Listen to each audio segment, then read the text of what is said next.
पहले दिन क्या क्या सीखा था? तो थोड़ा सा रिवीजन करेंगे। पहले दिन कौन उपस्थित थे तो वो बता सकते हैं क्या क्या समझ में आया था पहले दिन? भगवान कौन, तुम कौन हो, भगवान के धाम के बारे में बताया। भगवान के धाम के बारे में बताया था। वही तो भगवान के धाम की चर्चा चल रही है, लेकिन क्या बताया था भगवान के धाम के बारे में?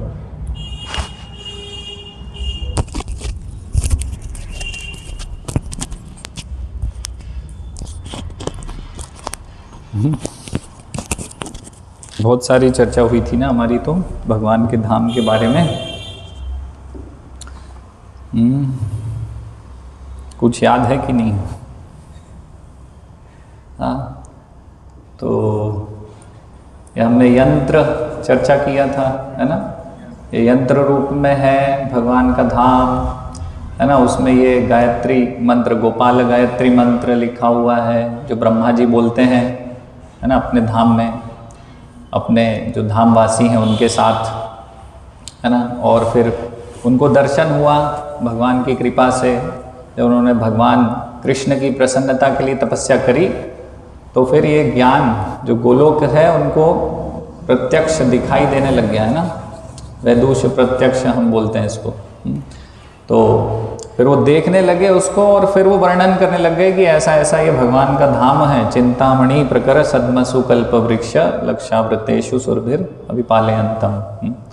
तो इस प्रकार से वो बता रहे हैं सुरभि गाय हैं, है ना? और सुरभि गायों का दूध बह रहा है, इतना सारा वंशी सुन के भगवान की, तो इतना सारा बह रहा है कि आसपास में क्या हो गया, पूरा समुद्र बन गया, ये महासागर बन गया है, दूध का महासागर बन गया है। तो ये सब चर्चा किया था हमने। चिंतामणि धाम है वो, है ना? चिंतामणि किस प्रकार का है, रत्न कैसे हैं, है ना? वहाँ पे भगवान की लीलाएं किस प्रकार चल रही हैं, है ना? वो सब हमने चर्चा किया था। जैसे भगवान अपने मित्रों के साथ खेल रहे हैं, है ना? और भगवान का धाम कैसे संधिनी शक्ति भगवान की और चित्त शक्ति से मिलके ये भगवान का धाम प्रकट हो रहा है। जो संधिनी शक्ति है वो कौन है? बलराम जी हैं। तो बलराम जी के माध्यम से ये धाम सब प्रकट हो रहा है ना? और वही फिर विस्तृत होके ये सब भौतिक जगत भी बनता है, वैकुंठ भी बनता है, ये सब, है ना? तो हमने ये चर्चा किया था। और भगवान का धाम कैसे भगवान के लिए हमेशा सेवा में लगा हुआ है ना? तो भगवान को जब जहाँ जाना होता है तब धाम, वो जो धाम है वो कैसा है? गोलोक कैसा है? कमल पुष्प के समान है। सहस्त्र पत्र कमलम गोकुलाख्यम महत्पदम, ऐसे बता रहे हैं। तो हजारों, मतलब अनगिनत पंखुड़ियों वाले कमल पुष्प के समान है ना? याद आ रहा है कि नहीं आ रहा? तो वो कैसे भगवान की सेवा में लगा रहता है और सब चेतन वस्तु हैं। तो भगवान का धाम भी चेतन है, अचेतन जड़ नहीं है कुछ भी भगवान के धाम में। तो जैसे भगवान को नंदगांव से गोवर्धन पर्वत जाना है गायों को चराने के लिए, तो सिकुड़ जाता है, फिर भगवान वहाँ पहुँच जाते हैं तुरंत अगले ही कदम लेकर। फिर ऐसे यमुना नदी तक पहुँच जाते हैं गायों को पानी पिलाने, फिर वापस आ जाते हैं। तो धाम किस प्रकार से सेवा कर रहा है भगवान की, है ना?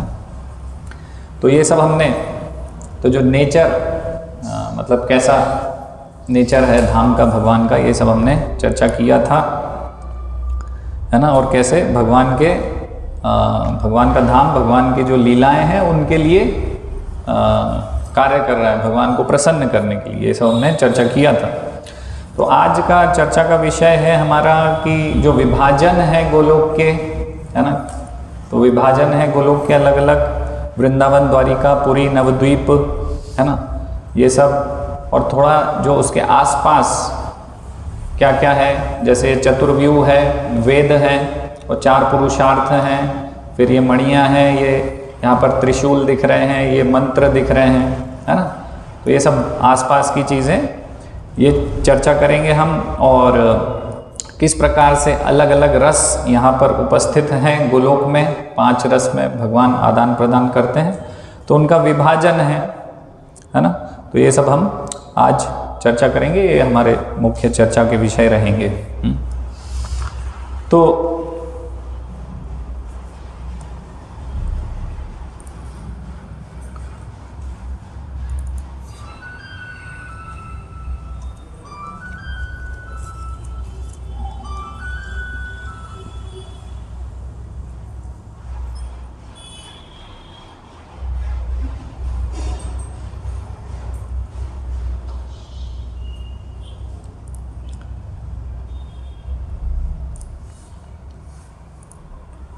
तो अंग्रेजी में है, मैं हिंदी में पढ़ूंगा। हिंदी में मेरे पास है, स्लाइड्स अंग्रेजी में है। तो ब्रह्म संहिता का श्लोक संख्या 56 है।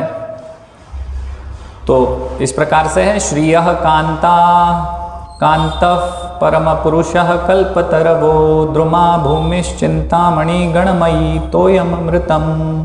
तो इस प्रकार से बहुत लंबा श्लोक है ना। तो ये वो श्लोक है, उसका हिंदी में मैं अर्थ यहाँ पर पढ़ने जा रहा हूँ। तो मैं उस श्वेत द्वीप नामक दिव्य धाम को भजता हूँ जहाँ प्रिय लक्ष्मियाँ, थोड़ा खिड़की खोलेंगे, पीछे की आवाज़ बहुत गूंज रही है।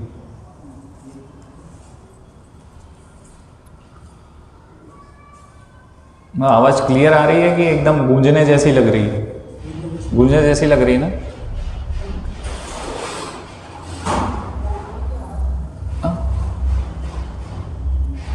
लगन थोड़ी सी वॉइस कम करेंगे इसकी, थोड़ा कम कर दीजिए, थोड़ा ज़्यादा।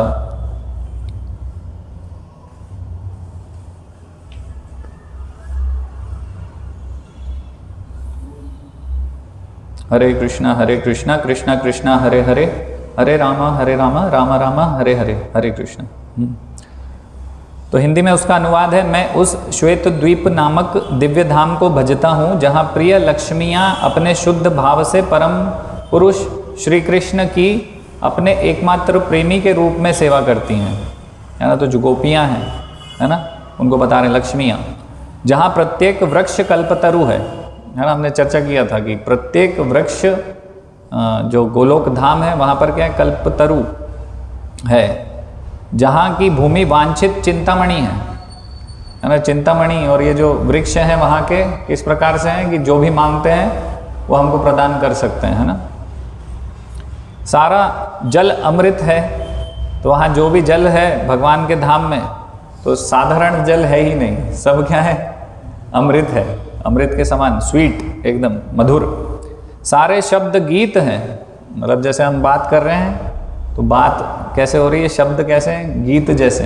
गीत कैसा लगता है, बहुत मधुर। और सारा गमन नृत्य है। तो वहाँ कोई चल रहा है तो ऐसा लग रहा है कि नृत्य हो रहा है वहाँ। हाँ, तो आप सोचिए कि अभी यहाँ बोल रहे हैं कि शब्द गीत है और गमन नृत्य है। आना जाना कैसा है, नृत्य जैसा है, चलना। तो अगर वो सही में नृत्य करेंगे तो क्या होगा फिर तो उसका कुछ कहना नहीं है। वंशी जहाँ प्रिय सखी है, जहाँ की ज्योति चिदानंदमय एवं परम दिव्य जीव आनंदमय और आस्वाद्य हैं, जहाँ अनगिनत सुरभि गायें चिन्मय महाक्षीर सागरों को प्रवाहित करती हैं। तो ये तो हमने चर्चा किया था कि वहाँ की गायें अनलिमिटेड दूध दे रही हैं, है ना, जिससे कि क्षीर सागर बन गया, दूध का सागर बन गया। जहाँ चिन्मय काल का नित्य अस्तित्व है। काल कैसा है, ऐसा नहीं है कि भूत है, अभी वर्तमान है और भविष्य होगा। काल कैसा है, एक जैसा ही है। वहाँ समय ऐसा नहीं होता कि 3 इसमें विभाजित है, हमेशा वर्तमान रहता है ना। आगे वर्णन, जिसमें सदा वर्तमान ही रहता है और भूत भविष्य नहीं होने के कारण अर्धक्षण भी नहीं बीतता। आधा क्षण भी वहाँ बीतता ही नहीं है, समय ही समय है भगवान की सेवा करने के लिए, है ना। हाँ, जिसमें सदा वर्तमान ही रहता है और भूत भविष्य नहीं होने के कारण अर्धक्षण भी नहीं बीतता, और जो इस जगत में विरले भगवन्निष्ठ संतों द्वारा गोलोक के रूप में जाना जाता है। तो विरले लोग इस जगत में, संत लोग जो भगवान के भक्त हैं, वो इसको इस प्रकार से जानते हैं कि ये गोलोक है ना। ऐसा वर्णन है यहाँ पर। तो ये भगवान के धाम के बारे में ब्रह्मा जी बता रहे हैं, है ना।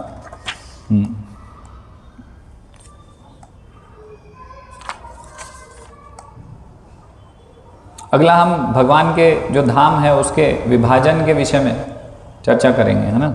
तो भगवान का धाम है ना, ये पूरा भगवान का धाम है।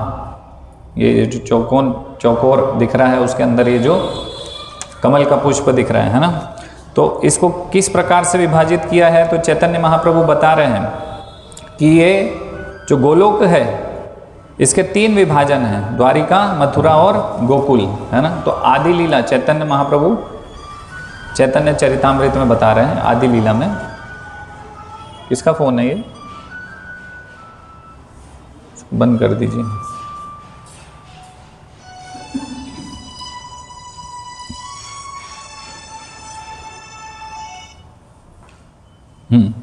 तो चैतन्य महाप्रभु आदि लीला में बता रहे हैं, है ना। तो ये जो विभाजन किया है हमने इसी प्रकार से किया है, जैसा आदि लीला चैतन्य महाप्रभु बता रहे हैं आदि लीला में कि ये जो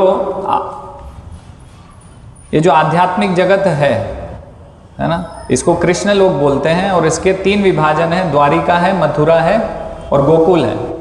और सेम चीज वही की वही चीज श्रील प्रभुपाद भी बता रहे हैं, है ना। श्रील प्रभुपाद अपने तात्पर्य बता रहे हैं आदि लीला के। तो श्रील प्रभुपाद यहाँ बता रहे हैं आदि लीला के 5:19 में, है ना। तो दिव्य विविधता के आनंद के लिए कृष्ण की लीलाओं में 3 विभाग होते हैं और ये लीलाएं द्वारिका, मथुरा और गोकुल 3 धामों में की जाती है ना। तो श्रील प्रभुपाद भी वही की वही चीज़ बता रहे हैं।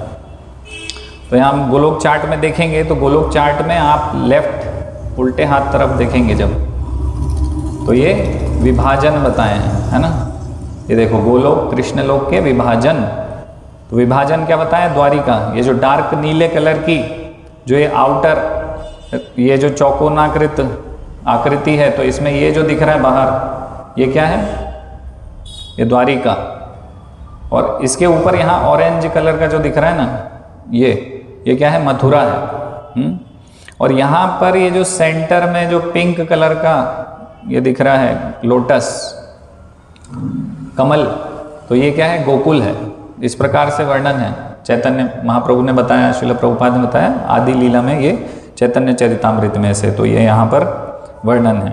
और भी यहाँ पर हम देखेंगे तो ये जो द्वारिका है और मथुरा है, इसके बीच में ये जो हल्के नीले कलर के ये जो धाम है, ये क्या है, ये जगन्नाथपुरी धाम है। और ये जो ये सफ़ेद यहाँ ये सब दिख रहा है आउटर, इसकी जो बाहरी रिंग है इस लोटस की, और ये जो एरिया दिख रहा है पूरा, ये क्या है, ये श्वेत नवद्वीप बता रहे हैं इसको, है ना। और श्रील भक्ति विनोद ठाकुर बता रहे हैं कि ये श्वेत द्वीप भी कहलाता है ना, इस प्रकार से। तो ये 2 और धाम के विषय में कहाँ बताया है, नवद्वीप महात्म्य में बताया है, और सनातन गोस्वामी बृहद भागवतामृत में बता रहे हैं, है ना। और भक्ति सिद्धांत महाराज भी बता रहे हैं। तो ये इस प्रकार से बताया है, ये जगन्नाथपुरी के बारे में बताया है यहाँ पर, है ना। ये श्री पुरुषोत्तम क्षेत्र, तो ये बृहद भागवतामृत में, तो यहीं नीचे वर्णन भी है कि ये कहाँ से बता रहे हैं कि ये जगन्नाथपुरी है और नवद्वीप है ना। तो ये जगन्नाथपुरी के बारे में बता रहे हैं कि ये द्वारिका और मथुरा के बीच में है, ऐसा वर्णन है बृहद भागवतामृत में, सनातन गोस्वामी ने बताया। और ब्रह्म संहिता के तात्पर्य में यहाँ पर श्रील भक्ति विनोद ठाकुर बता रहे हैं कि श्रील वृंदावन ठाकुर ने नवद्वीप धाम का वर्णन श्वेतद्वीप नाम से किया है यहाँ पर, है ना। ये श्वेतद्वीप नाम से वर्णन किया है। तो ये सब शास्त्रों में से बताया है ना। तो ऐसा ये विभाजन है।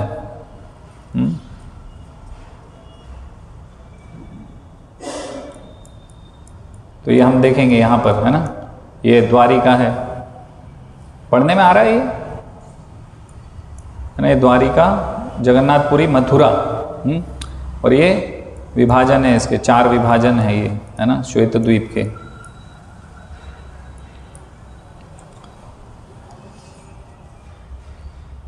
अब यहाँ पर रसों के बारे में भी बताया है। तो 4 रस हैं। तो वहीं नीचे ही जहाँ पर ये बताया ना कि कौन कौन से विभाजन है कृष्ण लोक के, वहीं पे ही बताया हुआ है कि रस के अनुसार कितने विभाजन हैं। तो रस के अनुसार विभाजन जो है, ये बीच में जो पीला अलग अलग कलर से अच्छे से समझ में आएगा, इसलिए अलग अलग कलर दिया है उसमें कि रस के अनुसार बीच में, है ना, तो ये एक सर्कल बीच में जहाँ राधा कृष्ण की फोटो हम देखते हैं गोलोक चार्ट में, और फिर ये आगे 3 जो पंखुड़ियाँ हैं, है ना, 3 स्तर पे, 3 लेवल पे, ये पहली रिंग, दूसरी रिंग और तीसरी रिंग, तो ये क्या है, माधुर्य रस है इसमें, है ना, ये बता रहा है कि यहाँ माधुर्य रस केंद्र में है ना। उसके बाद ये जो ऑरेंज है ये क्या है, वात्सल्य रस, है ना, और उसके बाद क्या है, रेड में क्या है, साख्य रस, है ना। उसके बाद यहाँ ये जो दिख रहा है पिंक है शायद, है ना, ये दास्य रस है। फिर उसके बाद शांत रस ब्लू कलर का। तो ये अलग अलग 5 जो रस हैं उसमें धाम को इस प्रकार से विभाजित किया हुआ है ना। तो ये 5 रस हैं भगवान के गोलोक धाम में। और लेकिन यहाँ पर ये जो दास्य रस हैं, शांत रस हैं, ये सब भी भौतिक जगत के शांत रस और दास्य रस जैसे नहीं है, बहुत विशेष रस हैं। जैसे कि हमारे भौतिक जगत में भी दास्य रस में तो शिव जी ब्रह्मा जी भी हैं, लेकिन वहाँ का दास्य रस बहुत विशेष है, बहुत मधुर है, और वहाँ पर केंद्र में हमेशा माधुर्य रस है ना। गोलोक वृंदावन में, गोलोक में माधुर्य रस प्रधान है, और जितने भी बाकी सब रस हैं वो सब रस क्या कर रहे हैं, वो सब रस इस माधुर्य रस को सपोर्ट करते हैं, है ना। तो इसलिए बहुत विशेष है वहाँ के रस, हमारे भौतिक जगत से और भी उच्च कोटि के रस हैं, है ना। तो यहाँ पर हम देख रहे हैं ना गोलोक चार्ट में, अगर हम देखेंगे तो बीच में हम देखेंगे राधा कृष्ण है ना।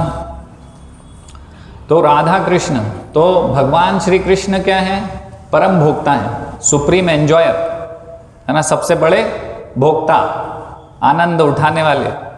अभी भगवान श्री कृष्ण सर्वोच्च हैं, सबसे ऊपर हैं, तो उनको क्या चीज़ आनंद देगी, ये भौतिक जगत आनंद देगा या कुछ अन्य चीज़ें आनंद दे पाएंगी। भगवान श्री कृष्ण तो आत्मा राम है, स्वयं में ही उनके आनंद है, तो स्वयं के आनंद से कुछ बाहर कुछ अन्य चीज़ उनको उतना वो आनंदित कर ही नहीं सकती, संभावना ही नहीं।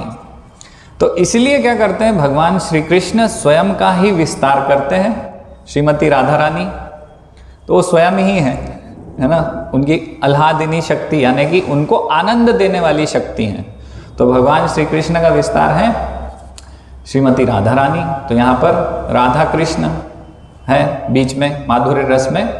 और फिर हम देखेंगे कि ये जो आह्लादिनी शक्ति हैं श्रीमती राधा रानी, ये इनके अंदर बहुत सारी कलाएं हैं, ये एक्सपर्ट हैं, अलग अलग गुण हैं इनके अंदर कि भगवान को ये प्रसन्न कर सकती हैं, है ना। तो इनके अंदर सारे गुण हैं, इनको पता है कि भगवान कैसे प्रसन्न होंगे, सारे गुण ये धारण करती हैं। और फिर उसके बाद यहाँ पर हम देखेंगे कि उनकी मुख्य 8 गोपियाँ हैं। कौन है, ललिता देवी, विशाखा देवी, सुचित्रा, इंदुलेखा, चंपकलता, रंग देवी, तुंग विद्या, सुदेवी, ऐसे ये मुख्य 8 गोपियाँ हैं। तो ये श्रीमती राधा रानी को क्या करती हैं, असिस्ट करती हैं, उनको मदद करती हैं, भगवान श्री कृष्ण को आनंद जो प्रदान कर रही हैं उस सेवा में उनको अवसर देती हैं, उनके साथ वो सेवा कर पाए, है ना। तो इस प्रकार से यहाँ पर श्रीमती राधा रानी, उनका विस्तार है ये 8 गोपियाँ श्रीमती राधा रानी का। और हर एक गोपी के अंदर श्रीमती राधा रानी की एक कला है, विशेष कला, जिसके माध्यम से वो भगवान की सेवा कर पाती हैं इनडायरेक्टली, है ना। राधा रानी की सेवा करेंगी वो, और उस गुण से, उस क्वालिटी से, और फिर वो भगवान की सेवा होगी, भगवान श्री कृष्ण की प्रसन्नता के लिए सेवा होगी, इस प्रकार से। तो ब्रह्म संहिता के 5वें श्लोक को अगर हम चर्चा करें,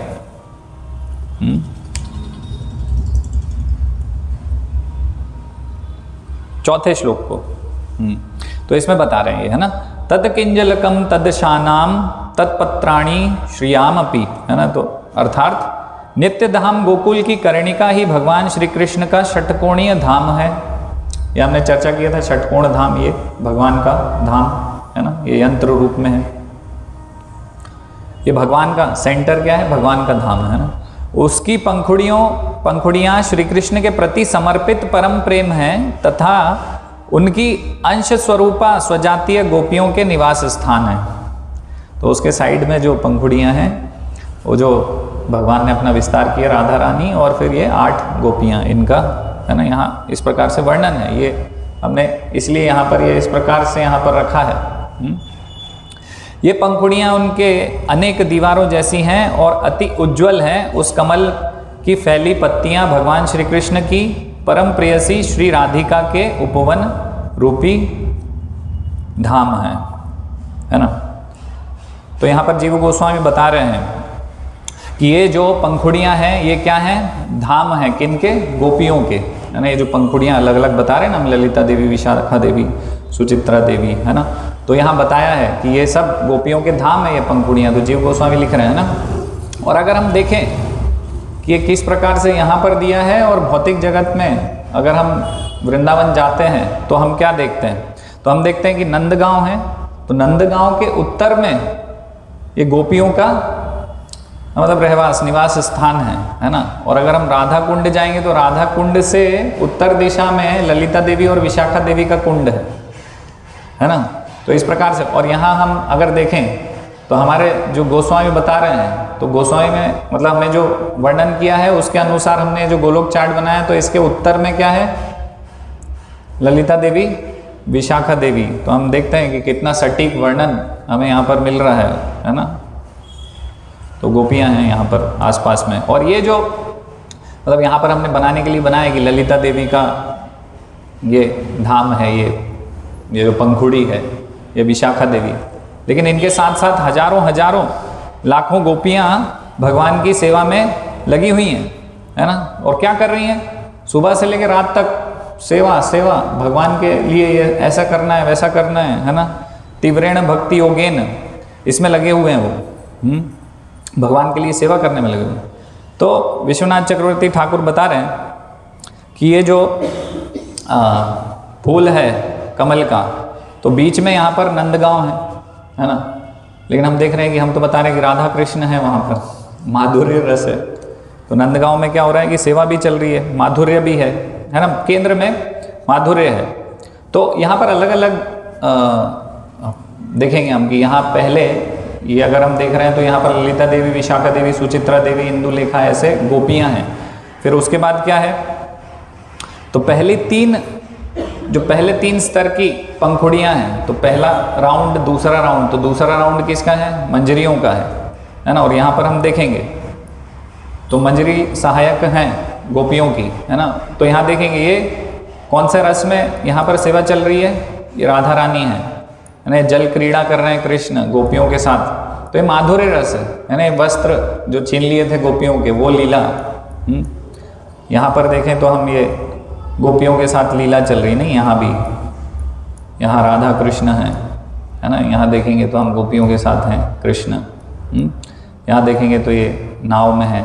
तो ये क्या है, ये माधुर्य रस है बीच में, है ना। तो ये अलग अलग रस हैं। तो पहले स्तर पे माधुर्य रस है।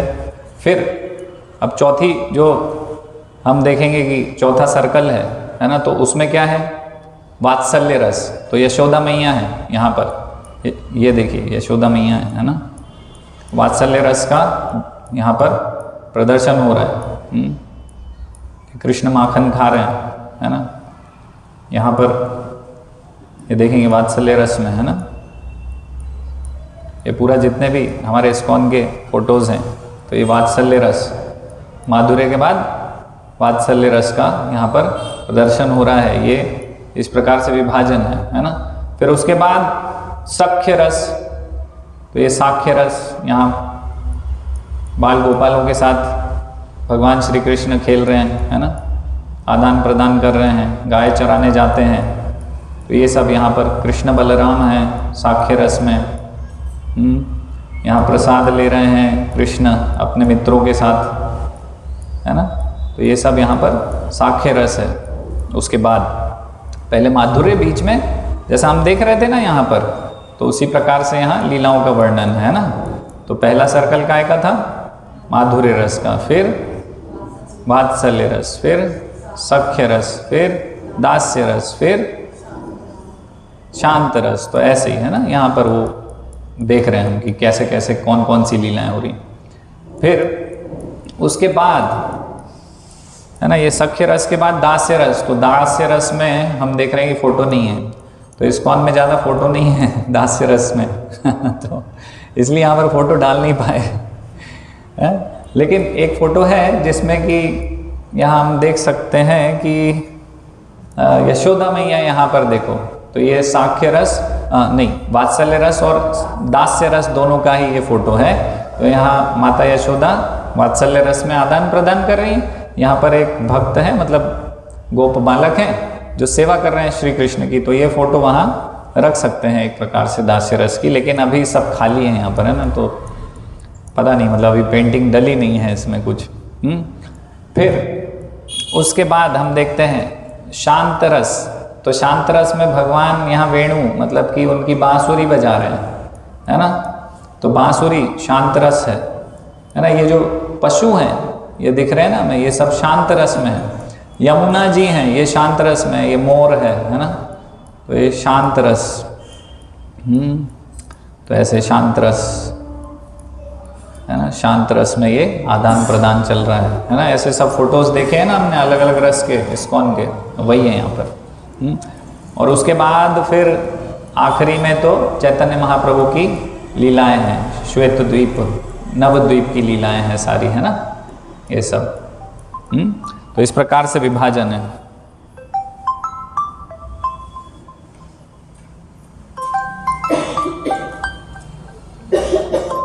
इसको एरोप्लेन मोड में कर दीजिएगा।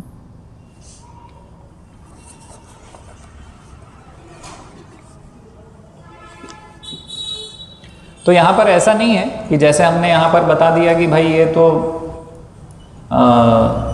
ये गोपियाँ हैं, है ना, बीच में सेंटर में केंद्र में क्या है, माधुर्य रस ही है। तो ऐसा नहीं है कि माधुर्य रस है तो वहाँ पर एक एक कमरा है, एक एक एरिया है, वहाँ पे केवल माधुर्य रस ही मिलेगा और कुछ नहीं मिलेगा। तो इस प्रकार से नहीं, ये मिक्सचर है ना। तो साख्य रस, वात्सल्य रस, इस प्रकार से मिक्सचर है। जैसे कि हम बोल रहे हैं कि बीच में नंदगांव है, जैसे हमारे आचार्य बता रहे हैं ना कि बीच में सेंटर में नंदगांव है। यहाँ राधा कृष्ण की फोटो तो है, माधुर्य रस प्रधान तो है, लेकिन बीच में नंदगांव है तो वहाँ पर वात्सल्य रस भी है ना। नंद बाबा यशोदा मैया वात्सल्य रस में आदान प्रदान कर रहे हैं कृष्ण से, और बहुत सारे सेवक हैं जो सेवा कर रहे हैं तो वो दास्य रस में है। फिर वहाँ पर कुकिंग करने, है ना, नंद बाबा के घर में भगवान श्री कृष्ण के लिए कुकिंग करने राधा रानी भी आती हैं, बीच बीच में आती रहती हैं, तो वो फिर माधुर्य रस भी हुआ। तो इस प्रकार से सारे रस वहाँ पर उपस्थित हैं और सारे रस सपोर्ट कर रहे हैं माधुर्य रस को। मेन है माधुर्य रस, है ना। तो इस प्रकार से नहीं है कि अलग अलग सब कंपार्टमेंटाइज हो गया है कि यही रस यहाँ पर होगा, है ना। ये समझाने के लिए कि बीच में केंद्र में माधुर्य रस है, यहाँ पर ये बताया गया है ना।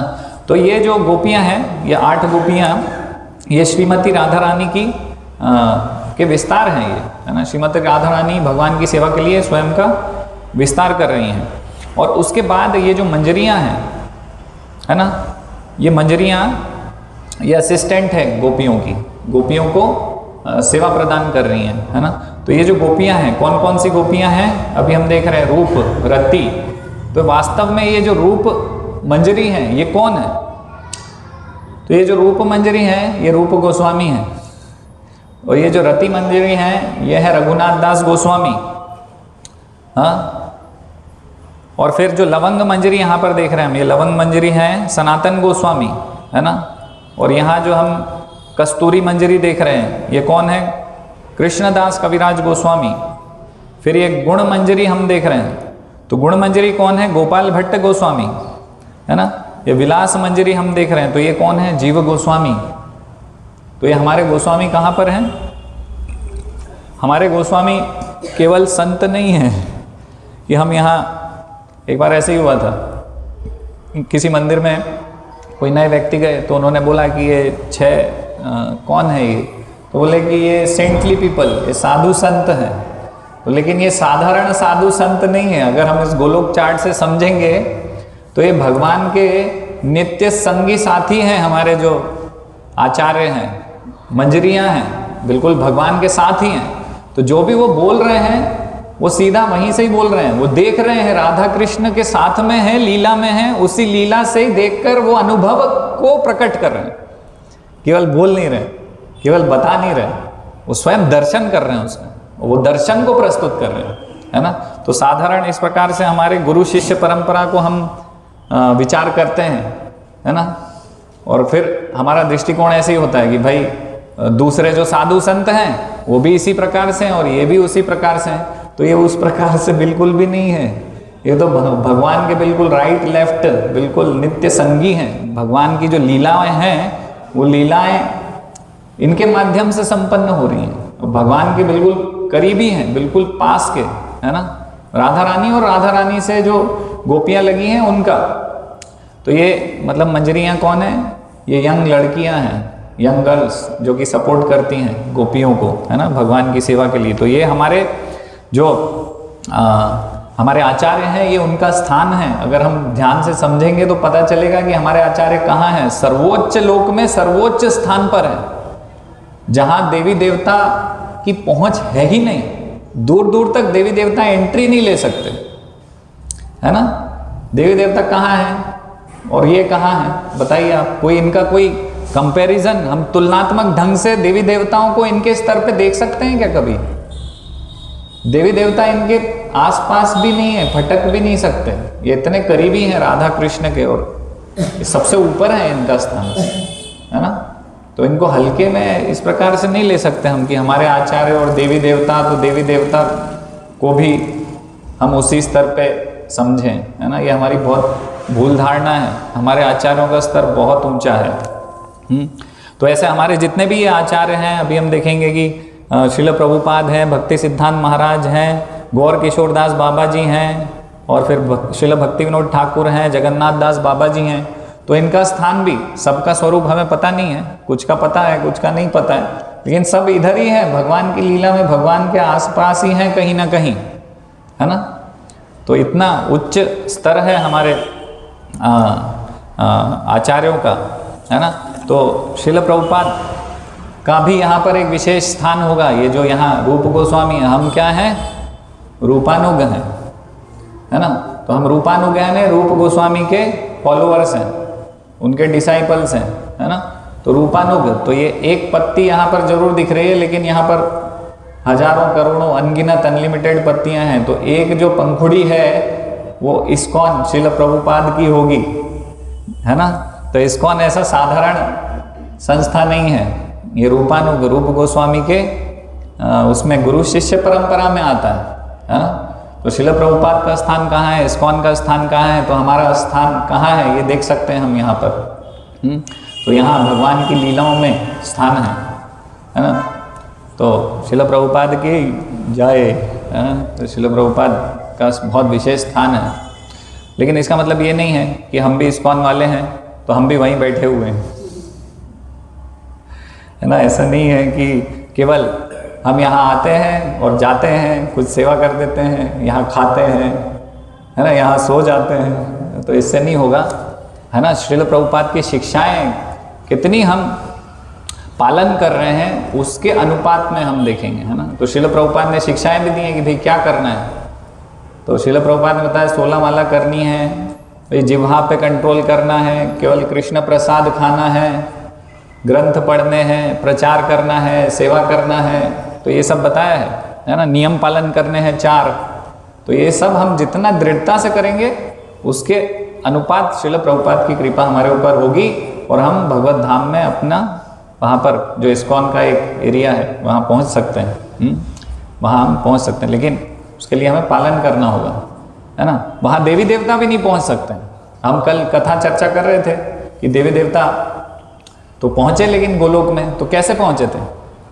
देवी देवता तो पूर्ण रूप से शुद्ध नहीं है, शुद्ध भक्ति नहीं है उनके हृदय में, तो कैसे पहुँचे थे? तो वो महाविष्णु की कृपा से पहुँचे थे। महाविष्णु उन्होंने स्वाइप कार्ड दिया गेट खोलने के लिए कि आप अंदर जा सकते हो, हैं इस प्रकार से। ऐसे ही श्रील प्रभुपाद हमें स्वाइप कार्ड दे रहे हैं कि आप ये सब नियम पालन करो, 16 माला करो, मंगल आरती आओ, है ना।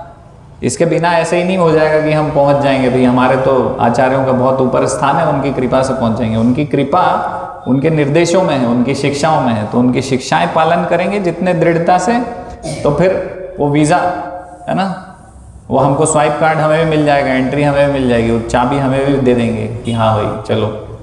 तो श्रील प्रभुपाद की कृपा से हम भी पहुंच सकते हैं, लेकिन उसके लिए पालन करना पड़ेगा। लेकिन अभी हम देखते हैं है ना, तो लोग विचार करते हैं कि हम भी कर रहे हैं, बहुत अच्छे से कर रहे हैं। कई बार ऐसा होता है, भक्तों को भी मन में विचार आता है कि हम बहुत अच्छे से कर रहे हैं, लेकिन फिर कई बार ऐसा होता है कि सुबह उठे और फिर पता चला कि हमारे हृदय में तो अभी भी इच्छाएं हैं भौतिक जगत के लिए, है ना। कहीं रास्ते से जा रहे हैं तो पता चला कि याद आ रही है कि इस दुकान पे तो हम कचौड़ी खाया करते थे, बहुत टेस्टी थी। फिर पता चलता है कि अरे ये तो अभी भी अंदर है, अभी तक छूटा नहीं है ये। हाँ, सिनेमा देखने की इच्छा है, टीवी देखने की इच्छा अंदर है, अभी भी कहीं ना कहीं दिख जाता है तो लगता है अरे देखें क्या चल रहा है। नहीं, तो जब तक ये हृदय में है ये सब इच्छाएं, हाँ, तो जब तक नहीं पहुंच पाएंगे। सब कंट्रोल होना चाहिए, सेंस कंट्रोल, है ना, सारी चीज़ों पे कंट्रोल होना चाहिए। तो उसके बाद हम पहुंच सकते हैं, है ना। तो ये बहुत, ये जो 5 रस हैं इनका बहुत डिटेल में वर्णन है भक्ति रसामृत सिंधु में। तो अभी हम पूरा इसको उतना डिटेल में चर्चा नहीं कर पाएंगे, तो ये आप सब पढ़ सकते हैं, है ना। तो बहुत सारे भक्त तो उसका भाग वाला छोड़ देते हैं कि नहीं पढ़ते हैं, लेकिन एक थ्योरी रूप में पता होना चाहिए, है ना, कि भाई क्या है, क्या अलग अलग रस हैं, तो पढ़ सकते हैं उसको। तो सब घर जाकर अध्ययन कीजिएगा, तो रस बहुत डिटेल में बताए हैं उसमें, है ना। उतना समय अभी हमारे पास पर्याप्त है नहीं।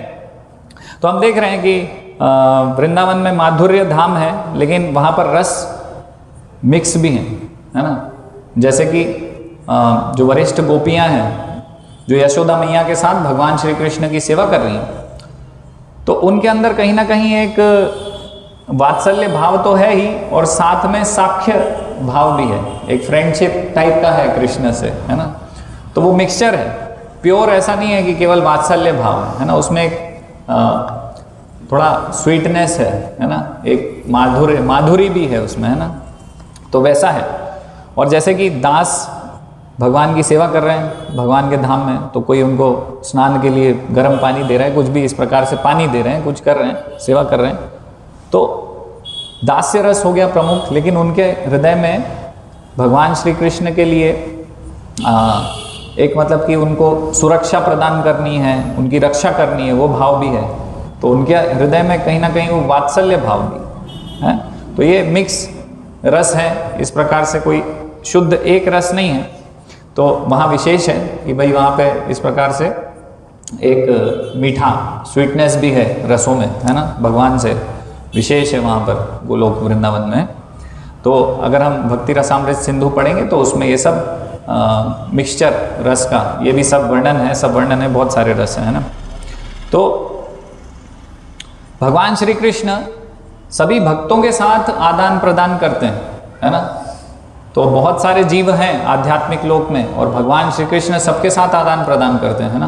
तो एक भक्त थे, तो उनका विचार था कि अरे हम तो उतने उन्नत भक्त नहीं हैं।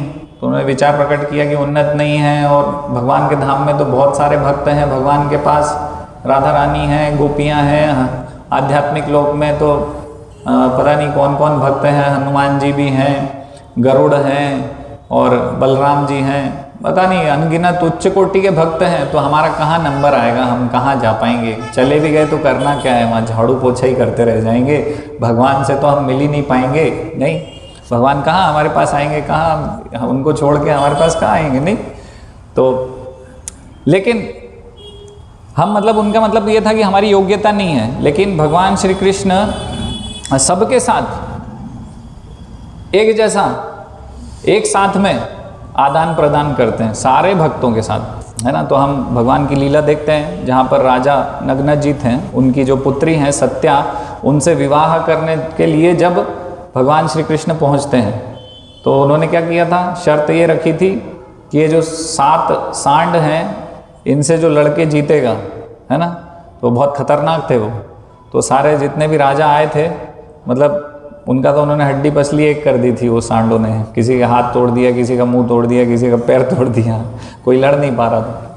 तो मतलब उनका ये था कि भाई इनको जो हरा देगा उनसे विवाह सत्या का होगा, तो भगवान श्री कृष्ण वहाँ पहुँचे मैदान में लड़ने सांडों से। तो इनकी राजा की और जो उनकी पुत्री थी दोनों की इच्छा तो थी कि भगवान श्री कृष्ण से विवाह हो।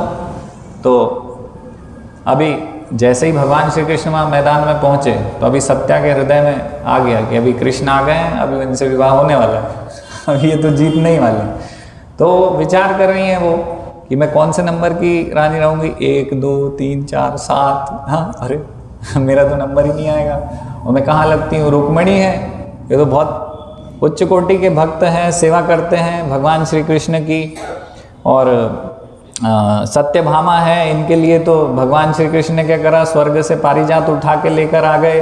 तो इतना उनका प्रगाढ़ संबंध है। तो चलो ठीक है, मैं तो झाड़ू पोछा करूँगी वहाँ जाके, लेकिन ठीक है कोई बात नहीं। तो ऐसा थोड़ा दिल छोटा हो रहा था उनका। तो भगवान श्री कृष्ण ने देखा और समझ गए कि क्या सोच रही हैं। तो उन्होंने क्या करा, तुरंत 1 थे 7 हो गए। कितने श्री कृष्ण हो गए वहाँ पर, भगवान 7 हो गए एक की जगह, कि 7 सांड है, सातों सांड से अलग अलग भगवान श्री कृष्ण लड़ने वाले। तो भगवान ने बोला देखा अभी चिंता करने की बात नहीं है ना। तो भगवान साधारण नहीं है। तो इसी प्रकार से सबसे भगवान इंडिविजुअल, एक एक से भगवान का संबंध अलग अलग है। जिस प्रकार से हर एक व्यक्ति भगवान की सेवा कर सकता है, भगवान को प्रसन्न कर सकता है, वैसा प्रसन्नता दूसरा व्यक्ति भगवान को नहीं दे सकता, वो वैसा उसका कॉपी नहीं कर सकता है। तो भगवान का हर एक जीव से अलग अलग आदान प्रदान है। और आध्यात्मिक लोक में इस प्रकार से तो भगवान वहाँ पर बता रहे हैं कि देखो अभी चिंता करने की जरूरत नहीं है, तुमको भी उतना ही समय मिलेगा, तुम्हारे साथ भी उतने ही स्तर पे ही मेरा आदान प्रदान होने वाला है। तो जैसे ये भक्त चिंता कर रहे थे, वो चिंता करने की आवश्यकता नहीं है हमको भी। तो है ना, इस भौतिक जगत में ऐसे ही होता है कि हम देखते हैं कि कोई भक्त है, वो बहुत तेजी से आगे बढ़ रहा है भक्ति में, तो क्या करते हैं हम थोड़ा सा उसकी टांग खींचने की कोशिश करते, नहीं कि टांग इस भौतिक जगत में ऐसे ही है नहीं।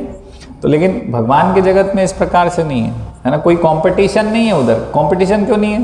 क्योंकि सबके साथ भगवान का अलग अलग रस में अलग अलग आदान प्रदान चल रहा है। भगवान सबको समय दे रहे हैं, भगवान सबके साथ आदान प्रदान कर रहे हैं। तो चिंता करने की बात नहीं है। ऐसे ही हम देखते हैं द्वारिका में 16,108 रानियां थी, और जब नारद मुनि वहां पहुंचे और उन्होंने देखा तो सबके साथ 16,108 रानियों के साथ अलग अलग महल में एक ही बार में ही कृष्ण उपस्थित थे, है ना।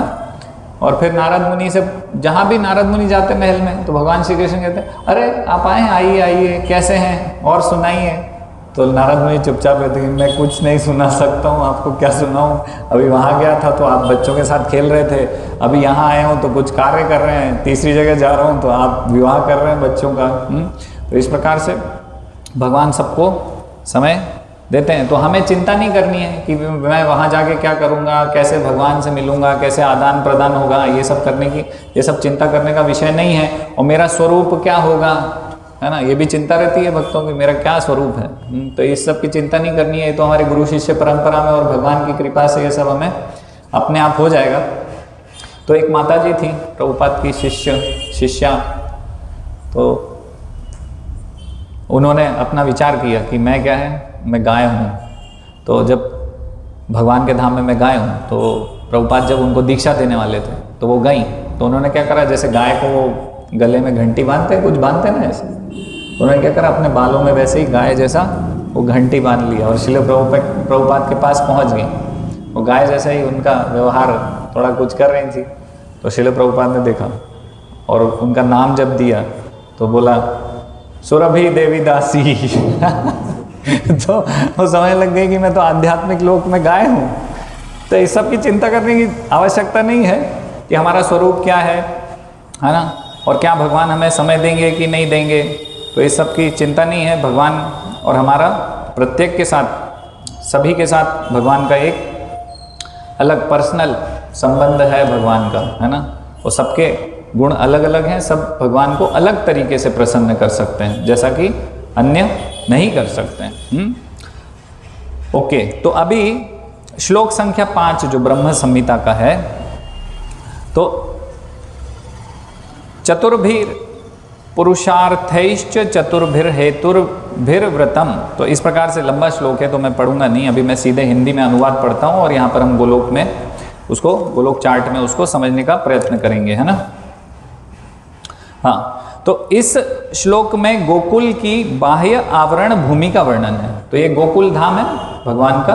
तो ये जो 5वां श्लोक है इसमें ये बाहरी आवरण जो है गोकुल का, है ना। अभी तक हम चर्चा कर रहे थे कि ये जो कमल पुष्प है इसमें कितने रस हैं, इसका विभाजन क्या क्या है ना। तो अभी बाहरी आवरण क्या क्या है, 5वें श्लोक में वर्णन है इसका। गोकुल के बाहरी भाग को घेरे हुए श्वेत द्वीप नामक एक अद्भुत चौकोनाकृत धाम है। तो ये चौकोनाकृत धाम जो दिख रहा है इसको क्या बोल रहे हैं, ये पूरा एरिया, ये यहाँ पर ये क्या है, ये है श्वेत द्वीप, है ना। इसको श्वेत द्वीप बोल रहे हैं। और श्वेत द्वीप चारों दिशाओं में 4 खंडों में विभक्त है। तो यहाँ पर हम देख रहे हैं, है ना। तो ये एक खंड हो गया, ये ऐसे, ये एक खंड हो गया, है ना। ये एक हो गया, ये 2 हो गया, ये इधर नीचे 3 और यहाँ पर 4। तो ये 4 खंडों में विभक्त है ना। तो ये 5वां श्लोक है, इससे हमें पता चल रहा है ये 4 खंड हमने क्यों बनाए इसके, है ना। ये यहाँ से समझ में आ रहा है। एक एक खंड में क्रमशः वासुदेव, संकर्षण, प्रद्युम्न तथा अनिरुद्ध विराजते हैं। तो एक एक खंड में, तो यहाँ देखेंगे हम, ये देखो एक खंड जो है उसका श्री वासुदेव है यहाँ पर, है ना। ये श्री संकर्षण है ना, यहाँ प्रद्युम्न और यहाँ पर अनिरुद्ध। तो ये यहाँ से पता चल रहा है। ये यहाँ पर है। तो चैतन्य चरितामृत में हमें मध्य लीला 20वें अध्याय से पता चल रहा है कि जो भगवान बलराम हैं, है ना, पहला विस्तार कौन है, श्री कृष्ण का बलराम है। और फिर उनके जो बलराम जी के विस्तार हैं वो कौन कौन है, पहला आदि चतुर्व्यूह, तो वासुदेव, संकर्षण, प्रद्युम्न, अनिरुद्ध, है ना। तो ये यहाँ पर द्वारिका और ये जो मथुरा हम देख रहे हैं ना, ये द्वारिका और मथुरा, तो यहाँ पर ये इनका यहाँ पर ये विराजमान है ना। इस प्रकार से वर्णन है चैतन्य चरितामृत में। तो ये वृंदावन से बाहर है, नहीं, वृंदावन जो मेन गोलोक वृंदावन है उससे मतलब बोलना चाहिए आउटस्कर्ट्स, जैसे बोलते हैं ना, शहर के रिंग रोड हो गई बाहरी आवरण, तो उसके बाहरी आवरण में है ये द्वारिका और मथुरा। ऐसा क्यों है, ये बीच में नहीं है केंद्र में, क्योंकि द्वारिका और मथुरा में ऐश्वर्य है थोड़ा, है ना, क्योंकि ऐश्वर्य का ज्ञान है भगवान के, इसलिए पूरा प्योर माधुर्य नहीं है वहां पर, इसलिए ये थोड़ा बाहर है। बहुत सारी जगह ऐसा हम देखते हैं, जैसे कि उडुपी का मंदिर है तो वहाँ ऐश्वर्यशाली भगवान की सेवा होती है। तो वहाँ पर पता चला 1008 हीरे जड़े हुए हैं भगवान के मुकुट में, वो मुकुट पहना रहे हैं भगवान को, या नहीं वस्त्र में। तो ऐसे वस्त्र पहनाते जिसमें 1-1 लाख का 1-1 हीरा है और 1008 हीरे हैं उसमें। हाँ, ऐसे वस्त्र पहनाते हैं। बताइए, अब बताइए आप कितने, 1008 लाख रुपए की ड्रेस। तो संडे के दिन विशेष वो पहनाते हैं, ऐसे सब लोग जाते हैं ना, संडे छुट्टी रहती मंदिर। तो ऐसा ऐश्वर्य, तो ऐश्वर्य ज्ञान होने की वजह से वहाँ पर इसको थोड़ा माधुर्य से थोड़ा सा दूर है ये, है ना, इसलिए आउटस्कर्ट्स बाहरी एरिया है ये। तो श्रील प्रभुपाद बताते हैं कि वृंदावन में लेकिन कोई भी भगवान के ऐश्वर्य से प्रभावित नहीं है ना। भगवान से क्या है, उनको शुद्ध प्रेम है, प्रेम के कारण भगवान से जुड़े, भगवान के ऐश्वर्य से कोई प्रभावित नहीं है ना। जैसे हम देखते हैं कि यशोदा मैया है, तो यशोदा मैया जब वो लीला हुई कि भगवान बलराम ने बताया कि भगवान ने मिट्टी खा ली, तो यशोदा मैया ने बोला मुंह खोलो, तो मुंह खोला तो अनंत कोटि विश्व ब्रह्मांड दिख गए। तो अनंत कोटि विश्व ब्रह्मांड दिखने के बाद भी यशोदा मैया ने क्या बोला, यशोदा मैया, अरे ये क्या है, चलो चलो अच्छा जाओ जाओ खेलो तुम तो क्या है, क्योंकि उनके हृदय में मुख्य प्रधान तो वात्सल्य रस है ना, तो प्रेम है भगवान से।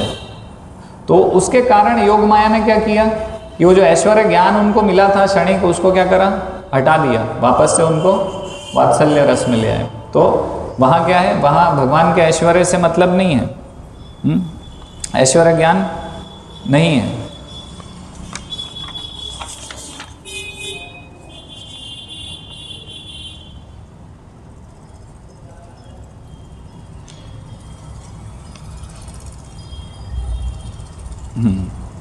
तो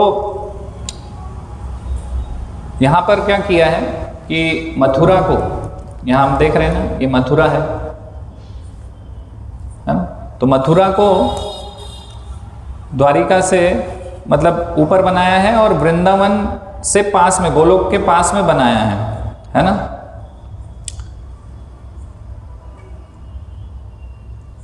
वो कारण ये है उसको बनाने का कि मथुरा को पास में रखा है, द्वारिका को पीछे रखा है, क्योंकि मथुरा वृंदावन के पास में है। हम ऐसे भी देखेंगे तो वृंदावन के पास में मथुरा, और मथुरावासी इस प्रकार से भगवान की लीलाएं सुनते रहते थे कि भगवान इस प्रकार से वृंदावन में लीलाएं कर रहे हैं।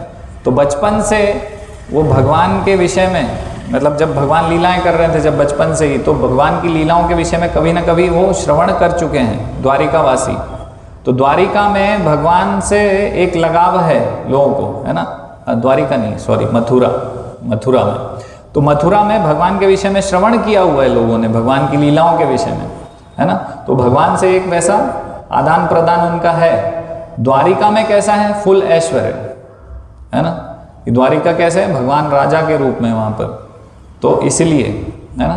तो ऐश्वर्य ज़्यादा है वहाँ पर। हालांकि द्वारिका में भी है ऐश्वर्य और यहाँ पर भी है, मथुरा में भी है, दोनों जगह ऐश्वर्य है। लेकिन द्वारिका वृंदावन के पास होने की वजह से वृंदावन के लीलाओं के विषय में, भगवान की लीलाओं के विषय में श्रवण किया हुआ है, इसलिए इसको पास में रखा हुआ है ना। कभी कभी हम देखते हैं कि ऐसी लीलाएं हुई द्वारिका में जहाँ पर भगवान ने 4 हाथ अपने दिखाए, चतुर्भुज रूप दिखा दिया द्वारिका में, है ना। और जैसे अभी हम चर्चा कर रहे हैं कि भगवान सारे 16,108 महल में हैं और फिर निकल के आ रहे हैं, और फिर सब दूर से 16,108 कृष्ण निकल के आए और फिर एक हो गए, है ना। तो इस प्रकार की भगवान की लीलाएं चल रही हैं, लेकिन कृष्ण यहाँ पर वो सब इस प्रकार की लीलाएं नहीं कर रहे हैं। तो भगवान यहाँ पर, जैसे कि एक बार क्या हुआ कि जब अश्वत्थामा को मारने गए थे, है ना, अश्वत्थामा ने इनके पुत्रों का वध कर दिया था, तो अश्वत्थामा को पकड़ लिया था। अभी सब वहाँ पर बोल रहे हैं, अर्जुन बोल रहे हैं, ये बोल रहे हैं कि इसको मार दो, भीम बोल रहे हैं कि इसको मार दो, मार देना चाहिए, है ना। लेकिन उनमें से कुछ लोग बोल रहे हैं, कुंती महारानी बोल रही हैं, है ना, और पांचाली बोल रही हैं कि नहीं नहीं, इसको छोड़ देना चाहिए। तो कृष्ण वहाँ बीच बचाव कर रहे हैं, सब खींचतान हो रही है सबके बीच में, पांडवों के बीच में इसमें। तो कृष्ण क्या है, सबको बचाना है, अभी सबको अलग अलग करना है। तो क्या कर रहे हैं, चतुर्भुज रूप में आ गए, 4 हाथ से सबको अलग अलग कर रहे हैं। तो कभी कभी भगवान इस प्रकार से जब द्वारिका के मूड में है तो चतुर्भुज रूप भी दिखा दे रहे हैं, है ना, द्वारिका में इस प्रकार से और मथुरा में। लेकिन वृंदावन में भगवान का ये ऐश्वर्य रूप कभी भी हम नहीं देखते हैं, है ना। द्विभुज रूप, मुरलीधर श्याम सुंदर रूप ही हम देखते हैं। और द्वारिका में जैसे कि भगवान के ऐश्वर्य का ज्ञान है, तो यादव लोग क्या विचार कर रहे हैं, यादव लोग विचार कर रहे हैं कि हाँ ये भगवान तो है, लेकिन क्या है, क्योंकि हमारे तो ये फैमिली मेंबर हैं, ये भी यादव हैं, हमारे कुल से, हमारे वंश से हैं। तो एक भाव ये है उनको, है ना, उनको पता तो है कि ये कृष्ण भगवान है, लेकिन क्या सोचते हैं कि ये तो हमारे ही आदमी हैं, हम में से ही एक हैं, इस प्रकार से। इसलिए ये बीच में ना होके द्वारिका मथुरा कहाँ है, आउटस्कर्ट्स, बाहर हैं, है ना, इस प्रकार से। तो जो ये लीलाएं चल रही हैं, जैसे हम चर्चा कर रहे हैं कि भगवान सबसे आदान प्रदान इस प्रकार से करते हैं, भगवान के अनेक अनेक रूप प्रकट हो जाते हैं, है ना। तो भगवान के जो, जैसे कि द्वारिका लीला में भगवान के कितने पुत्र हैं, हर एक 16,108 रानी से 10 पुत्र हैं और एक पुत्री है ना। और अभी प्रतिदिन लगभग 10 पुत्रों का विवाह हो रहा है, हाँ, मतलब 10 बच्चों का विवाह कर रहे हैं। तो एक दिन में, एक मुहूर्त में अगर 10 बच्चों का विवाह हो रहा है, तो फिर देवकी जी हैं और वसुदेव जी हैं, तो ये कैसे पहुंचेंगे वहां पर? तो क्या होता है, जैसे कि भगवान है ना, तो चिंता करने की बात नहीं है ना। तो भगवान क्या करते हैं, भगवान के भक्तों को एक से ज़्यादा रूप में प्रकट कर देते हैं। तो 10 जगह शादी है, 10 जगह पहुंच जाएंगे, है ना, कोई चिंता की बात नहीं है। जैसे कि एक बार हुआ था कि भगवान श्री कृष्ण को क्या किया था, एक ब्राह्मण ने और एक राजा ने एक साथ बुला लिया लंच पे, या आप हमारे यहाँ प्रसाद लेने आइए। तो अभी उनके साथ ब्राह्मण थे, ऋषि थे, तो वो चिंतित हो गए वो चिंतित हो गया, उन्होंने कहा कि अरे कैसे पहुंचेंगे भाई। हाँ, तो भगवान श्री कृष्ण बोले चिंता मत करो, है ना। तो उन्होंने क्या करा, उनको क्या करा, एक्सपेंड कर दिया, विस्तारित कर दिया। यहाँ भी गए और वहाँ भी गए, है ना। तो इस प्रकार से हम देखते हैं कि श्रील प्रभुपाद बता रहे हैं तात्पर्य में कि योगी लोग भी 8-9 रूप में अपने आप को विस्तारित कर लेते हैं। तो योगी लोगों में और इसमें जो भक्त विस्तारित हो रहे हैं, इसमें क्या अंतर है? तो अंतर ये है कि योगी जो विस्तार करते हैं अपना, तो जो एक योगी जहाँ पे जो कर रहा होगा, मान लो अगर किसी योगी को बुलाया होता लंच पे 2 लोगों ने, तो दोनों जगह वहाँ पहुँच जाता योगी, है ना। और एक ने क्या करा कि उनको प्रसाद परस दिया और वो योगी यहाँ पर खा रहा है, तो जो दूसरा योगी वहाँ पहुँचा है और वहाँ पे प्रसाद परसा भी नहीं है और बैठा है, तो वो भी ऐसे करने लग जाएगा है ना, क्योंकि इंडिपेंडेंट नहीं है वो। जैसा यहाँ हो रहा है, जैसे हम देखते थे ना बॉलीवुड की पिक्चर में, है ना ऐसा पहले देखते थे ना कि जैसा एक जगह चल रहा है, वैसे ही उसका जो भाई है कौन सा, वो जो उसका डुप्लीकेट रहता था, वो भी वैसा करने लग जाता था। यहाँ पे लड़ाई चल रही है तो वहाँ भी वो लड़ने लग जाएगा, कोई सामने खड़ा है उसको मार दिया, है ना। तो इस प्रकार से योगियों का है, लेकिन भक्तों के साथ ये कॉम्प्लेक्स सिचुएशन नहीं होती, है ना। भक्तों का जो रूप है वो 10 रूप अलग अलग ऐसे कर सकते हैं। तो हम देखते हैं कि अर्जुन की जो लीलाएं हैं, जैसे कि भगवान की लीलाएं सारे अनंत कोटि, ये जो विश्व ब्रह्मांड है उनमें अलग अलग जगह चल रही है। तो भगवान श्री कृष्ण कहीं कुरुक्षेत्र का युद्ध चालू हुआ है, कहीं युद्ध चल रहा है, कहीं युद्ध खत्म हो गया, अलग अलग ब्रह्मांडों में अलग अलग चल रहा है। ये सब लीलाएं भगवान की, कहीं भगवान अभी प्रकट हुए हैं, भगवान का प्राकट्य हुआ है, जन्म हुआ है ना। तो अलग अलग लीलाएं अलग अलग समय पे चल रही हैं। तो भगवान की लीलाओं में अर्जुन भी हैं हर जगह, तो अर्जुन भी हैं, तो कितने अर्जुन हैं फिर? अगर हम विचार करेंगे तो कितने अर्जुन होंगे? तो अनंत कोटि विश्व ब्रह्मांड है, तो अनंत कोटि अर्जुन होंगे वहां पर, समझ रहे हैं। तो अलग अलग जगह ऐसे भगवान के भक्तों के भी रूप हैं अलग अलग, है ना। तो ये समझना है कि ऐसा है, भगवान की लीलाओं को संपादित करने के लिए, संपन्न करने के लिए भक्तों के भी अनेक अनेक रूप हो सकते हैं, अनगिनत रूप हो सकते हैं, है ना। ओके, हाँ, एक चीज और है कि हम चर्चा कर रहे थे कल कि जो आध्यात्मिक आकाश में भगवान का धाम है, कृष्ण लोक है, हम उसको बोलते हैं गोलोक, है ना, ऐसे समझते हैं। गोलोक बोल रहे हैं जब वहां की बात कर रहे हैं, और जब गोकुल बोलते हैं तो गोकुल यानी कि यहाँ जो इस धरती पे है गोकुल, है ना। तो श्रील भक्ति विनोद ठाकुर बता रहे हैं कि जो वैदी भक्ति करते हैं, जो विधि विधान से भक्ति कर रहे हैं, वैदी भक्ति कर रहे हैं, वो कहाँ पहुँचेंगे? ऐश्वर्य गोलोक। तो ऐश्वर्य गोलोक क्या है? जो आध्यात्मिक आकाश का गोलोक है, वहाँ पहुँचेंगे, है ना। और जो रागानुग भक्ति कर रहे हैं वो कहाँ पहुँचेंगे? गोकुल, जो इस धरती का गोलोक है, उस लीला में, मतलब यहाँ जो लीलाएं चल रही हैं भगवान की, वहाँ पहुँचेंगे, रागानुग भक्ति करेंगे तो। और थोड़ा अंतर भी है इसमें, अभी हम बाद में चर्चा करेंगे कि क्या अंतर है गोलोक में और गोकुल में, है ना। जो आध्यात्मिक आकाश में गोकुल है उसमें, और ये जो हमारे ये जो भौतिक जगत के अलग अलग ब्रह्मांडों में गोकुल है, उसमें क्या अंतर है ना।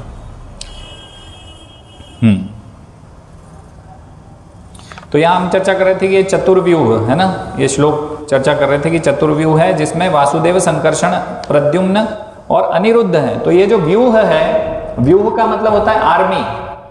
आर्मी हिंदी में क्या बोलेंगे? फौज।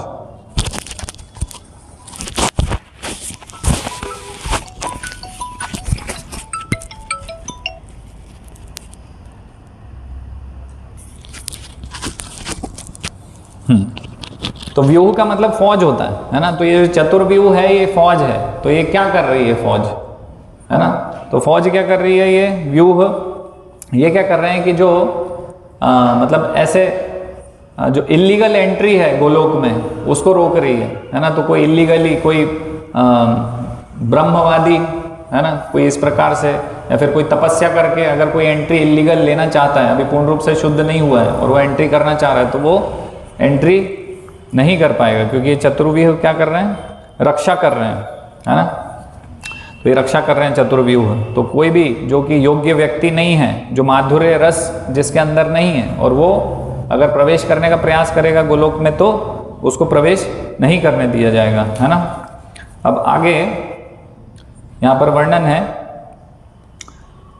ये 4 विभक्त धाम 4 पुरुषार्थों धर्म अर्थ काम मोक्ष तथा उन पुरुषार्थों के साधनकारी मंत्रात्मक 4 वेदों ऋक् साम यजुर और अथर्व से आवृत हैं। तो यहाँ पर क्या है, ये धाम जो है वासुदेव संकर्षण प्रद्युम्न अनिरुद्ध के, तो यहाँ पर क्या है, ये ऋग्वेद है ना। तो ऋग्वेद के मंत्रों से धर्म की स्थापना कर सकते हैं ना ऐसे। तो ऋग्वेद और धर्म यहाँ पर है, और यजुर्वेद अर्थ यहाँ पर है ना। तो ये जो वेद है भगवान की सेवा में है यहाँ पर, और व्यक्ति रूप में है ना। और ये जो हम देखते हैं भौतिक जगत में भी हम बोलते हैं 4 पुरुषार्थ हैं, धर्म अर्थ काम मोक्ष। तो ये कहाँ से आए, तो हम बोलते हैं कि विकृत प्रतिबिंब है ना, ये जगत आता सब वहीं से ही है ना, भगवान के धाम से ही। तो ये चारों यहाँ से आ रहे हैं, धर्म अर्थ काम मोक्ष, है ना। यहाँ सामवेद है, काम है, और अथर्ववेद।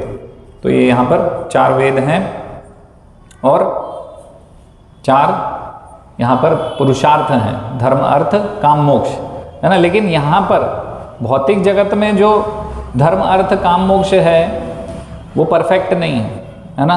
कहीं ना कहीं वो भौतिक अभिलाषा से संबंधित है। लेकिन यहाँ पर जो धर्म अर्थ काम मोक्ष है वो भौतिक अभिलाषा से संबंध नहीं है ना। यहाँ पर सब भगवान की भक्ति से और भगवान के प्रेम से संबंधित है ना। तो धर्म क्या है, हाँ, धर्म की परिभाषा क्या है, सवै पुंसाम परो धर्मो या तो भक्ति अधोक्षज, है ना। इस प्रकार से श्रीमद् भागवत से पता चल रहा है। तो यहाँ पे धर्म क्या है, भगवान की सेवा करना, है ना। कृष्ण की सेवा करना धर्म का काम है, कार्य है ना। और सरेंडर, भगवान के प्रति समर्पण, है ना। और जो काम है वो क्या है, काम कृष्ण के प्रति है, कृष्ण के प्रति अटैचमेंट, आकर्षण, वो है ये काम। और मोक्ष क्या है, जैसे कि बलदेव विद्याभूषण बता रहे हैं, मोक्षम विष्णु अंग्री लाभम, मतलब कि भगवान श्री कृष्ण के चरणों को प्राप्त कर लेना वो मोक्ष है। तो मोक्ष इस रूप से यहाँ पर है ना। तो ये सारी चीजें परफेक्शन, अपने परफेक्शन में है ना, एकदम परफेक्ट रूप में यहाँ पर है, भगवान की सेवा में है, 4 वेद और 4 पुरुषार्थ, है ना। और आगे वर्णन आ रहा है, 8 दिशाएं तथा ऊर्ध्व और अधो, इन 10 दिशाओं में 10 त्रिशूल अवस्थित हैं। तो यहाँ हम देख रहे हैं, ये देखिए, ये त्रिशूल दिख रहे हैं ना। तो ये यहाँ सारे त्रिशूल हैं, हम देखेंगे, ये है त्रिशूल, सारी दिशाओं में ये त्रिशूल हैं। ये है ना, ये ब्रह्म ज्योति त्रिशूल, ये त्रिशूल, ऐसे चारों ओर यहाँ पर त्रिशूल बने, ये है ना। तो चारों ओर त्रिशूल है। तो ये त्रिशूल भी रक्षा कर रहे हैं। किस प्रकार से रक्षा कर रहे हैं, तो ये त्रिशूल क्या कर रहे हैं कि ये जैसे कि त्रिशूल ये यहाँ पर ब्रह्म ज्योति और वैकुंठ के बीच में है, मतलब ऊपरी आवरण आध्यात्मिक आकाश और ब्रह्म ज्योति के बीच में है। तो ये जो ब्रह्म ज्योति में जो लोग पहुंचे हैं, जिनको अभी शुद्ध कृष्ण प्रेम नहीं है ना, तो उनको ये वहां पर पहुंचने नहीं देंगे भगवान के धाम में। ये इलीगल एंट्री ये भी रोक रहे हैं यहाँ पर। तो ये सब सुरक्षित है ना।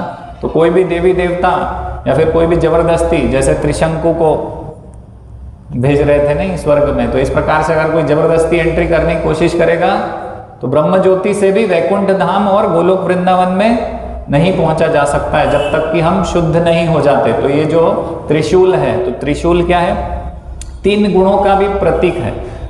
आध्यात्मिक जगत में 3 गुण नहीं है, ये तो इस भौतिक जगत में है। तो भौतिक जगत का अगर कोई व्यक्ति वहां पर पहुंचने की कोशिश करेगा जो कि शुद्ध नहीं है, अभी भी 3 गुण में है, और 3 और भी चीजें हैं, है ना। तो ये समय का भी प्रतीक है, भूत, वर्तमान और भविष्य। तो 2 चीजों का प्रतीक है, 3 गुण और समय का प्रतीक है ये त्रिशूल। तो जो भी इन चीजों से पीड़ित हैं, है ना, जो अभी पूर्ण रूप से शुद्ध नहीं हुए हैं, जिनके हृदय में शुद्ध भक्ति नहीं है, तो वो आगे जाके एंट्री नहीं प्राप्त कर सकते हैं, है ना। वो यहीं पे अटक जाएंगे, त्रिशूल उनको रोक देंगे। तो ये भी यहाँ पर सुरक्षा कर रहे हैं, इलीगल एंट्री नहीं होने दे रहे हैं। उसके अलावा अभी आगे बता रहे हैं 8 दिशाएं महापद्म, पद्म, शंख, मकर, कच्छप, मुकुंद, कंद तथा कुंद तथा नील नामक 8 रत्नों से शोभित है।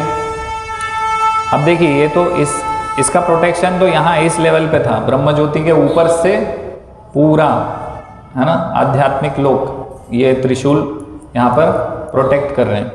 लेकिन अभी यहाँ बता रहे हैं कि ये रत्न है। यहाँ देखो ये तो ये रत्न कहाँ पर है, ये है रत्न, ये है नीला, ये जो बता रहे हैं ना महापद्म, पद्म है ना, तो ये 8 रत्नों के नाम बताए इसमें, जो वास्तव में अगर हम पुराणों में वर्णित हैं तो वो पुराणों में कुबेर के ये रत्न है, कुबेर के पास है ना, तो ये वो रत्न यहाँ पर है, ये रत्न तो ये गोलोक वृंदावन के आसपास है, उसकी बाउंड्री में है ये रत्न है ना, हम देख रहे हैं ना। तो ये भी प्रोटेक्शन यहाँ पर सुरक्षा प्रदान करते हैं, इलीगल एंट्री नहीं होने देते। तो बहुत सारे स्तर की सुरक्षा रहती है ना, हम एयरपोर्ट पे जाते हैं, पहले स्तर की सुरक्षा, दूसरे, तीसरे, तो ऐसे अलग अलग स्तर का यहाँ पर सुरक्षा है कि जो माधुर्य, जिसके अंदर पूर्ण रूप से माधुर्य नहीं है तो वो अंदर एंट्री नहीं ले पाएगा, है ना। जो अभी ऐश्वर्य से प्रभावित है भगवान के, जिसके हृदय में कहीं ना कहीं एक वो भाव है ऐश्वर्य के प्रति, है ना, थोड़ा जिसको है अंदर, तो वो ये जो रत्न है वो सुरक्षा प्रदान कर रहे हैं। तो वैकुंठ लोक के वासी भी गोलोक में अंदर एंट्री नहीं ले पाएंगे, ये जो रत्न है उनको यहाँ पर रोक देंगे, है ना। तो हम देखते थे कि ऐसे रत्न बहुत सारे पहले के समय में क्षत्रिय लोग पहना करते थे, राक्षसों के पास भी होते थे। तो ये जो रत्न है, ये रत्न मतलब जैसे कि कोई असुर है तो अपनी शक्ति बढ़ाने के लिए, कि आधी शक्ति किसी की लेनी है ना, तो इनमें स्पेशल पावर्स हैं, ये रत्नों में कुछ कुछ स्पेशल पावर्स हैं। तो वो अगर रत्न, जैसे कि अश्वत्थामा ने भी मणि पहनी हुई थी ना, तो उसके सर में से निकाल ली थी बाद में, है ना। तो इस प्रकार से होता था ना पहले कि क्षत्रिय रत्न पहना करते थे या राक्षस रत्न रखते थे कि उससे हम और भी पावर हो जाएगा हमारे पास। तो ये अलग अलग जो सिद्धियां हैं उनका प्रतीक है, अणिमा, लघिमा, महिमा, ऐसे होते हैं ना, प्राप्ति, कामावसायिता, इस प्रकार की। तो ये रत्नों के द्वारा सिद्धियां प्राप्त हो सकती हैं, लेकिन मुख्य यही है कि ये यहाँ क्या कर रहे हैं, ये भी सुरक्षा प्रदान कर रहे हैं। तो माधुर्य धाम में ऐसे ही हमें एंट्री नहीं मिल सकती है ना। फिर आगे बता रहे हैं कि 10 दिशाओं के मंत्र रूपी 10 दिक्पाल हैं, है ना, और भी दिक्पाल हैं 10 दिशाओं के। तो मंत्र रूपी ओम शम कुबेराय नमः, ये जो दिख रहा है ना, ये मंत्र रूप में जहाँ जहाँ त्रिशूल है वहाँ सब जगह ऐसे मंत्र हैं। तो ये दिक्पाल भी रक्षा कर रहे हैं, है ना। तो शॉर्टकट एंट्री नहीं मिलेगी, फुल सरेंडर होगा तो ही एंट्री मिलेगी, क्योंकि बहुत स्तर पे ये सुरक्षा कवच है जो कि हम भेद नहीं कर पाएंगे जबरदस्ती। तो ऐसा है। और आगे बता रहे हैं शुक्ल, रक्त, श्याम एवं गौर वर्ण के पार्षद विमला आदि नामक असामान्य शक्तियों सहित सभी और दैदीप्यमान हैं, है ना।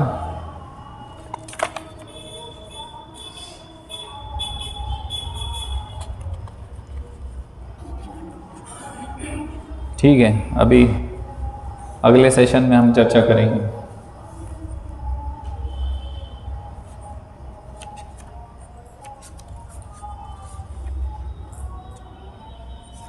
किसी का कोई प्रश्न है? जैसे बकरा को नीचे रखा गया है और सबसे नीचे रखा जी, जगन्नाथ को बीच में क्यों रखा गया, उसका रीजन क्या है? हाँ, उसका रीज़न है जो चर्चा करने वाले हैं हम। अच्छा देखिए, जगन्नाथपुरी, चलो अभी कर लेते हैं चर्चा। जगन्नाथपुरी जो है, जगन्नाथ जी कौन है?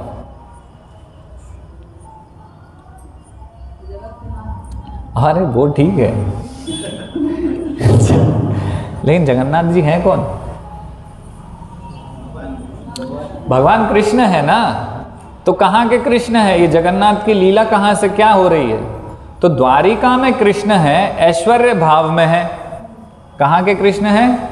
द्वारिका के कृष्ण हैं और ऐश्वर्य भाव में है। अभी क्या हो रहा है, वृंदावन तो छोड़ आए हैं पीछे, है ना। अभी आपने सुनी होगी ना उसके पीछे की कथा कि वृंदावन की लीलाएं सुन रहे थे वो, और फिर वो पिघल गए और वैसे हो गए, जगन्नाथ बन गए, बलदेव बन गए, सुभद्रा वैसे हो गए ना वो। तो वो जो ऐश्वर्य भाव है, ये जो रथ यात्रा है ये क्या है? रथ यात्रा ये है कि गोपियां चाहती हैं कि भगवान श्री कृष्ण वापस वृंदावन चले जाएं, है ना, उनको ले जाने के लिए, ऐसा। तो वो ऐश्वर्य भाव में भगवान क्या हो रहा है कि वृंदावन लीलाओं के कारण वो वृंदावन का भाव आ गया उनमें। तो जगन्नाथपुरी में किस भाव में है भगवान? उनको वृंदावन की याद आ रही। वो जो एक विराह और वैसा पूरा उनका हृदय कैसा हो गया, वो हो गया, द्रवित हो गया हृदय। तो अभी वो ऐश्वर्य मोड में नहीं रहे, कैसे मोड में आ गए? पुरी में कैसे मोड में आ गए भगवान? वृंदावन भाव में आ गए। तो समझ रहे हैं, वो थोड़ा सा ऊपर हो गया ना, वो हो गया कि नहीं हो गया है? समझ रहे हैं क्या बोल रहा हूं? समझ में? भाव वृंदावन का आ गया वहां पर। तो जगन्नाथपुरी अपने आप ऊपर हो गया, द्वारिका से ऊपर हो गया, है ना। तो ऐसा हो रहा है कि गोप कुमार की एक कथा है। तो गोप कुमार अलग अलग जगह भ्रमण कर रहे थे, तो हर जगह जा रहे थे। तो यहाँ भौतिक जगत के जो 14 हमारा प्लेनेटरी सिस्टम है, 14 भुवन, तो वहाँ पहुँचे अलग अलग जगह, वहाँ कृष्ण को ढूंढ रहे हैं। तो ब्रह्मा जी के पास गए, ब्रह्मा जी से फिर और सदाशिव लोग शिव जी के पास गए, फिर धीरे धीरे ऊपर आ रहे हैं, वैकुंठ पहुँचे, है ना, ऐसे कृष्ण को ढूंढ रहे हैं। फिर द्वारिका पहुँचे, द्वारिका धाम पहुँचे। तो द्वारिका धाम पहुँचे तो द्वारिका में वो तो देख रहे हैं वो कि भाई द्वारिका में तो भगवान वैसा भाव नहीं है ना। नहीं, कहाँ पहुँचे हैं वो? एक मिनट, विष्णु लोग पहुँचे कि द्वारिका पहुँचे? थोड़ा सा मैं हाँ, द्वारिका ही पहुँचे। तो द्वारिका में भगवान का पास पहुँचे और वो वैसा उनका भाव है एकदम कैसा? गोप बालक कैसे हैं? मित्रता का भाव है। लेकिन वहाँ थोड़ा ऐश्वर्य है ना, भगवान को वैसे नहीं मिल सकते हैं, वैसी लीला नहीं कर सकते हैं भगवान के साथ, है ना। तो नारद मुनि पहुँचे। तो नारद मुनि बोले कि अरे तुम द्वारिका नहीं, तुम जगन्नाथपुरी चले जाओ। क्या बोले? तुम जगन्नाथपुरी चले जाओ। तो उनको बोले थोड़ा सा वो और ऊपर स्तर पे है जगन्नाथपुरी, वहाँ चले जाओ।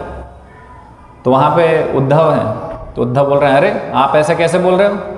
द्वारिका, यहाँ तो कृष्ण है ना, ये सब तो है यहाँ पर। तो भक्तों को ऐसा लगता है, नहीं, उद्धव जी को लग रहा है यहाँ भी तो कृष्ण है, क्या अंतर है ना। लेकिन भेद है। नारद मुनि उस चीज़ को वहाँ स्थापित कर रहे हैं कि तुम पुरी चले जाओ द्वारिका से। तो वहाँ पता चल रहा है, तो मतलब भक्त जिस भाव में भगवान के साथ आदान प्रदान कर रहा है वो तो संतुष्ट रहता है। लेकिन अलग अलग स्तर हैं धाम के भी। जैसे कि अयोध्या भी पहुँचे थे गोप कुमार। तो अयोध्या पहुँचे थे तो अयोध्या में हनुमान जी से मिले।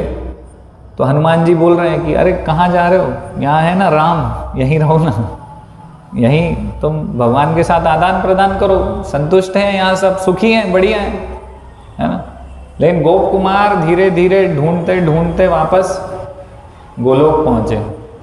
तो इससे पता चल रहा है कि सर्वोच्च लोक तो सर्वोच्च स्तर पे जो आदान प्रदान हो रहा है, जहाँ बहुत मीठा स्वाद है भगवान के साथ आदान प्रदान का, वो है गोलोक, है ना। लेकिन उसमें ये जो वार्तालाप हो रही है तो नारद मुनि स्थापित कर रहे हैं कि जगन्नाथपुरी जाओ, तुम द्वारिका से जगन्नाथपुरी जाओ।